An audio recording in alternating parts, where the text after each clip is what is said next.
Olá, meu amigo, minha amiga. Tô trazendo mais uma resenha Invictus para vocês e dessa vez eu vou falar das comemorações dos 70 anos do estádio do Maracanã, a mais importante e emblemática arena esportiva brasileira e uma das principais do planeta até hoje. Muitas postagens foram feitas saudando esse grande estádio de futebol construído para abrigar a Copa de 1950, que foi palco do famoso Maracanaço, que foi a derrota do Brasil para o Uruguai na Copa. E dizem que a maior derrota da nossa seleção até o fatídico 7-1 contra a Alemanha de novo aqui no Brasil, mas desta vez a tragédia ocorreu no Mineirão. Bom, é indiscutível que o Maraca foi palco de outras inúmeras jornadas esportivas e não só do futebol, mas também de shows e eventos artísticos dos mais diversos, e acredito que deve ser sim o sonho de consumo de muitas pessoas que amam o esporte assistir a um jogo nesse estádio. Eu tive a honra e o privilégio de ter essa experiência por 2 vezes.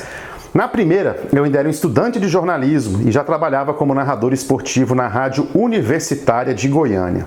Eu narrei a final da Copa João Avelange em 2001, que foi o jogo Vasco e São Caetano.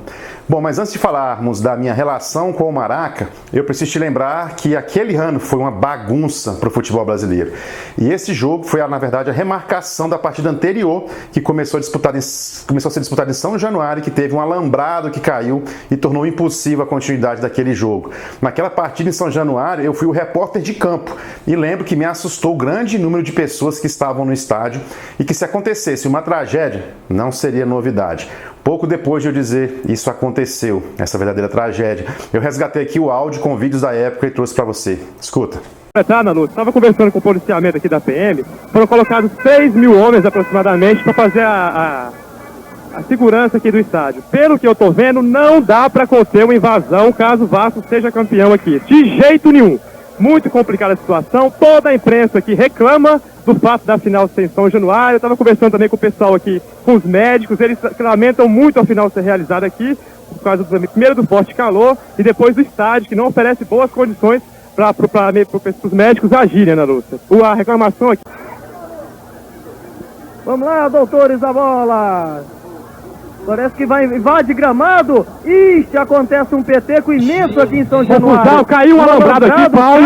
Caiu um alambrado. São Januário, lá no torcedores caído nas cabines universitárias. Chega lá, Leandro. Chega lá para saber... Confusão generalizada, Paulo. Para saber se não chega até lá, hein, Paulo? Mas a confusão é grande, a torcida está invadindo o campo. Incrível, incrível. Caiu o alambrado, o corpo de bombeiros invade agora para saber se teve algum ferido. Foi logo no momento que o Romário chamou, falou. Então, alguns meses depois, a CBF decidiu que uma nova partida seria realizada dessa vez no Maracanã. E eu fui escalado dessa vez como narrador desse jogo, que teve vitória e título do Vasco. Olha, eu até me arrepio em falar isso, mas eu ainda me lembro do exato local em que eu narrei a partida para o rádio, no mesmo setor de imprensa de outros grandes profissionais que eu via pela TV, né, e tive a oportunidade de conversar e conhecer. Foi incrível. Eu até trouxe para você a narração daquele jogo já no Maracanã. Carlos Felipe, olha o chance do Romário, depois eu continuo, olha o gol do Romário, no mano a mano vai fazer, bateu e gol! Romário! No mano a mano aí não tem jeito! Gol!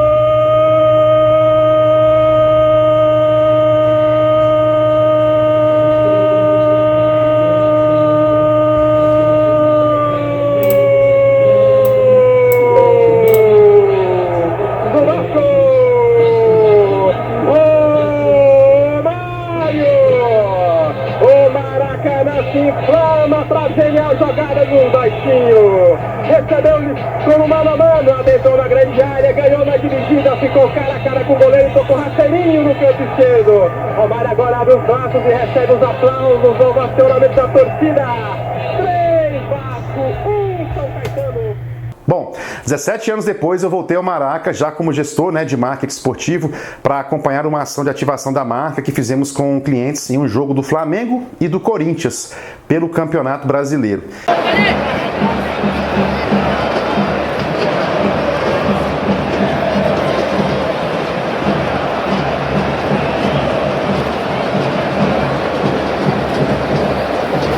Para você.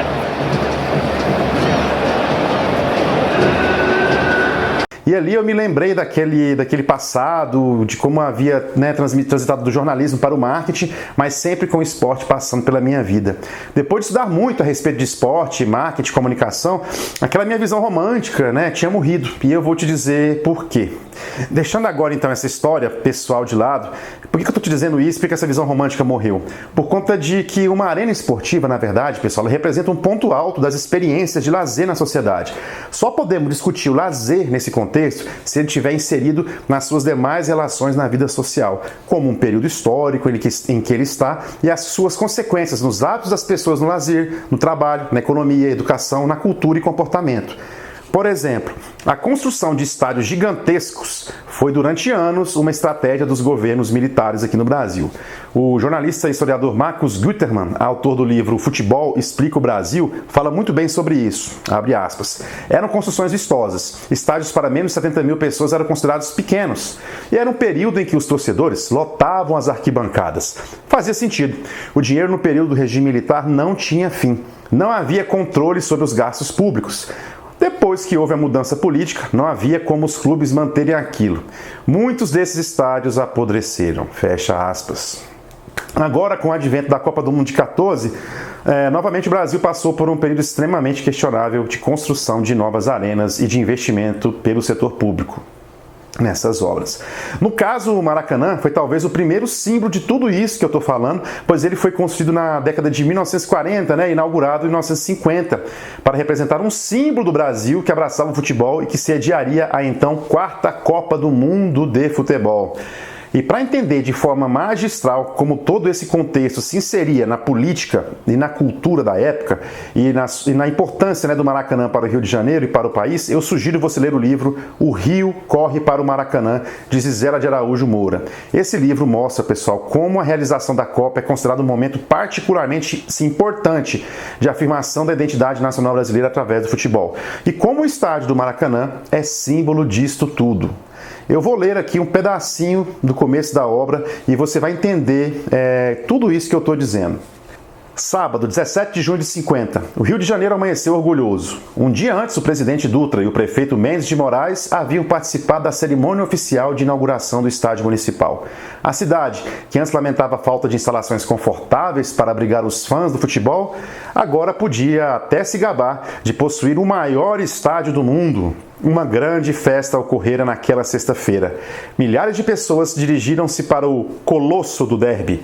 A entrega do estádio ao público foi festejada com uma partida entre as seleções de Novos do Rio de Janeiro e de São Paulo. Situada no centro geométrico do Rio, a Praça de Esportes teve seus portões franqueados aos torcedores e recebeu mais de 100 mil pessoas. Didi, jovem jogador do Fluminense e futuro criador da Folha Seca, marcou o primeiro gol no maior do mundo, um chute na entrada da área a meia altura que surpreendeu totalmente o goleiro adversário. O jogo foi ganho pelos paulistas pelo placar de 2-1. Construído em menos de 2 anos, o estádio ainda estava inacabado, mas sua magnitude impressionou a todos que lá compareceram.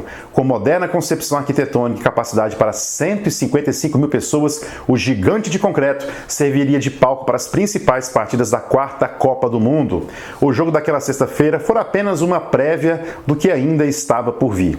Realizada entre os dias 24 de junho e 16 de julho de 1950, a Copa do Mundo fez convergir para o Brasil todos os focos do esporte mundial, representando uma grande propaganda para o país. A cidade do Rio de Janeiro, à época o Distrito Federal, foi o principal cenário do certame. Por cerca de um mês, mobilizou-se para o torneio. Estima-se que aproximadamente 200 mil pessoas tenham estado presentes no último jogo do campeonato entre Brasil e Uruguai. Um número assustador, considerando-se que o Rio de Janeiro tinha à época cerca de 2 milhões de habitantes. A 4ª Copa do Mundo continua sendo até hoje o mais importante evento esportivo mundial realizado no Brasil. Esse livro foi escrito antes, tá, pessoal, da Copa de 14. A decisão de patrociná-lo não atendeu apenas aos interesses particulares do esporte. Muitos outros elementos entraram em jogo naquele momento, como a projeção de uma imagem do Brasil, particularmente na cidade do Rio de Janeiro, e a busca de uma identidade nacional através do futebol.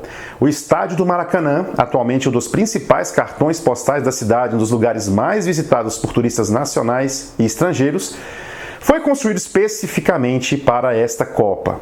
No mundo em que, como alerta Pierre Nora, os lugares de história são substituídos por lugares de memória, destacando-se eventos, monumentos e comemorações como o LOC, privilegiados de produção de determinadas memórias coletivas, a realização da 4ª Copa do Mundo no Brasil é um fato extremamente rico em matizes simbólicas. Durante muitos anos o país pretendera sediar um campeonato mundial de futebol.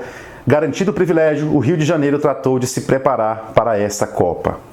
O grande desafio era dotar a capital federal de um estádio digno de campeonato e, por isso, não se pouparam esforços para construí-lo. O torneio representava a organização de um grande evento e, para ele, foi especialmente construído um espetacular monumento arquitetônico, o Gigante de Concreto, no dizer dos cronistas da época. O estádio serviria de cenário para a primeira vitória brasileira num campeonato mundial e perpetuaria a memória de um país empreendedor e também um país bem-sucedido. O Brasil é até hoje o único país a ter participado de todos os campeonatos mundiais de futebol, ligando-se sua história, em alguns momentos, às performances de nossas seleções nesses eventos. A participação nas Copas do Mundo e, sobretudo, as vitórias reforçou a identidade nacional brasileira, atuando o futebol nessas ocasiões como elo propiciador da união nacional capaz de aglutinar em torno de um time nossas diversidades regionais. No caso da Copa de 50, o país passava por um momento especial. O mundo acabara de sair de uma grande guerra e achava-se dividido, polarizado. O Brasil precisava encontrar seu lugar nesse mundo. Buscando o progresso e o seu crescimento econômico, o país investia também na conquista de sua integração nacional, requisito básico para garantir o desenvolvimento, como aponta a socióloga americana Janet Lever. Bom, numa sociedade hierárquica e desigual como a nossa, em que, a despeito da ideologia do igualitarismo burguês, as diferenças permanecem acentuadas e o respeito à lei só é esperado daqueles que não se encontram, acima dela, conquistar uma identidade nacional é extremamente complicado. De acordo com o trabalho de José Murilo de Carvalho e Roberto da Mata, percebemos que as fontes de identidade nacional do Brasil não são as instituições centrais da ordem social, e sim as manifestações culturais, como o carnaval, as festas e o futebol. Fecha aspas. Então, pessoal, o meu objetivo com essa resenha é que você leia esse livro e analise como o Maracanã representa a síntese de um dos capítulos mais importantes da história do futebol e do esporte no Brasil, na luta para a construção de uma imagem do país como país empreendedor, vitorioso e bem-sucedido. Se deu certo ou não, esse é o assunto para uma ou várias outras resenhas que virão pela frente, tá ok? É isso, espero que você tenha gostado. Agradeço a todos os seus deuses pela sua alma indomável. Você é o capitão da sua alma, você é o senhor do seu destino. Se você gostou, curta o nosso vídeo, siga o nosso canal, compartilhe também, faça seus comentários. Um abraço e até a próxima.